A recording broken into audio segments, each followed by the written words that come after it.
పక్కకు తీసుకెళ్తా ఉన్నారు. అంతేకాకుండా నిన్న జరిగినటువంటి తోపుసులాట కానీ మీరు నిన్న జరిగినటువంటి మరి పోలీసు బందోబస్తు కానీ ఇవన్నీ కూడా నిన్న మీరు చూస్తూ ఉంటే ఏ రకంగా మరి పోలీసులు పెట్టి అరాచకం చేశారో మీరు ఒకసారి కళ్ళారా చూడాల. మరి ఇవన్నీ కూడా నిన్న జరిగినటువంటి సంఘటన చాలా బాధాకరం. దాన్ని భారతీయ జనతా పార్టీ తీవ్రంగా ఖండించడమే కాదు, పూర్తిగా దీని మీద విచారణ జరిపించాలని డిమాండ్ చేస్తా ఉన్నాం. Thank you.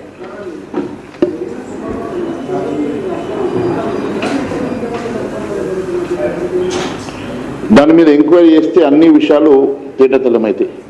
గత 9.5 సంవత్సరాలు బీఆర్ఎస్ ప్రభుత్వంలో జరిగిన అనేక అవకతవకలు, అనేక అరాచకాలు, అనేక కుంభకోణాలు బయట పెట్టకుండా మరి ఈరోజు కాంగ్రెస్ పార్టీ ఎందుకు వారికి అండగా ఉన్నదని మేము ప్రశ్నిస్తూ ఉన్నాం.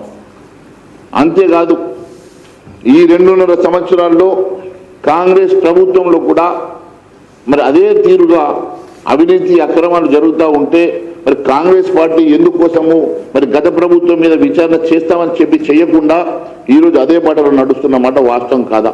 మరి నిజంగా అది తప్పు అని అంటే మరి మీకు చిత్తశుద్ధి ఉంటే ఎందుకోసం అని చెప్పి మరి దీని మీద ఎంక్వైరీ కోసం మీరు ఆర్డర్ చేయడం లేదని మేము ప్రశ్నిస్తూ ఉన్నాం.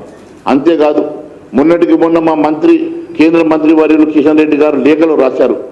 40 లక్షల మెట్రిక్ టన్నుల కోల్ మాయమైపోయింది, అక్కడ అన్యాక్రాంతం అయిపోయింది. మరి అధికారుల కనుసైగలు తరలించారా లేక అధికారులు నిద్రపోయినారా అని చెప్పి వారు అడిగారు. మరి దానికి కూడా సమాధానం ముఖ్యమంత్రి చెప్పలేదు. దాదాపు 1600 కోట్ల రూపాయల విలువ చేసినటువంటి మరి బొగ్గు గని అక్కడి నుంచి మాయమైపోయింది. అలాంటి అనేకమైనటువంటి కుంభకోణాలు బయటకు వస్తాయి. ఒకసారి ఎంక్వైరీ చేస్తే మరి తొవ్వుతూ పోతే సింగరేణిలో ఇలాంటి అనేక అవకతవకలు బయటకు వస్తాయి. నిన్నటి వరకు ఆర్ ట్యాక్స్